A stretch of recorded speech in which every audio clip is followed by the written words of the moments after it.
Ankleshwar rural પોલીસે શંકાસ્પદ ભંગાર ભરેલી આઈસર ગાડી ઝડપી પાડી એક ઇસમની ધરપકડ કરી હતી। અંકલેશ્વર રૂરલ પોલીસે શંકાસ્પદ MS લાઇટ ભંગાર ભરેલી એક આઈસર ગાડી સાથે કુલ ₹11,21,800 નો મુદ્દામાલ જપ્ત કરી એક ઇસમની ધરપકડ કરી છે। Police inspector HG Gohil Ankleshwar rural police સ્ટેશનના માર્ગદર્શન હેઠળ પોલીસ ટીમ દધાર OP વિસ્તારના કાપોદરા ગામે પેટ્રોલિંગમાં હતી।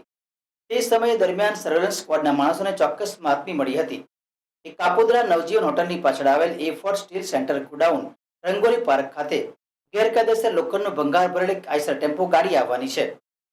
બાતમીના આધારે પોલીસે વોચ ગોઠવી હતી અને બાતમીના વર્ણન મુજબની આઈસર ગાડી આવતા તેને રોકવામાં આવી હતી। ગાડીની તપાસ કરતા તેમાંથી 3,480 કિલો વજનનો લોખંડનો ભંગાર મળી આવ્યો હતો, જેની અંદાજિત કિંમત ₹1,21,800 થાય છે।